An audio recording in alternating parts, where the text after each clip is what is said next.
Ingatan ang ating mga account dahil nga po marami na po rito mga scammer or hacker dito sa Facebook po mga katiktik.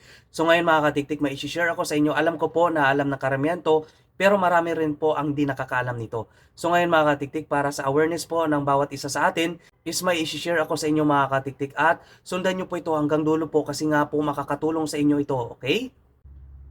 So, nandito na po ako sa notification ko po, no? So, kung mapapansin nyo po dyan mga katiktik ay ito yung sinend po sa aking notification. So, kung mapapansin nyo po, ang ginamit po nila ay yung Facebook logo po mga katiktik. Nung nakaraan po, ang gamit po nila is yung dilaw po or yellow na logo po mga katiktik. Sa ngayon naman po is yung Facebook logo po mga katiktik. Alam nyo po ba kung bakit ito ang lagi nilang ginagamit? Is para mas mabilis po nilang mahikayat po ang isang content creator na i-click po itong na-share po nila mga katiktik. At ang sabi po dito, your content goes wrong. See why. So pag na-click po natin yan mga katiktik, is madadirect po tayo dito po mga katiktik. No?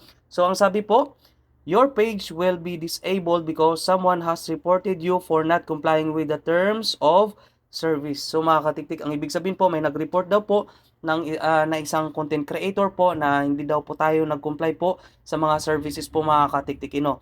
So ngayon mga katiktik, ang sabi din dito, if you believe your account was reported by mistake, re-verify your account to avoid getting banned. So, ibig sabihin, pag nagkamali lang daw po sa pag-report po mga katiktik is, ito nga po, may naisend po sila na link.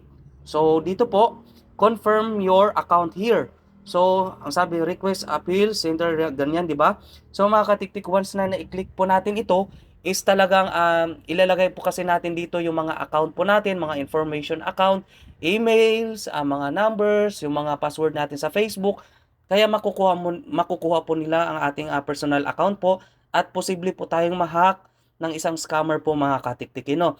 Tapos ang sabi pa rito para mas talagang magpapanik po tayo mga katiktik. Ang sabi po rito, if you do not confirm within 12 hours, our system will automatic block your account and we will not be able to use it.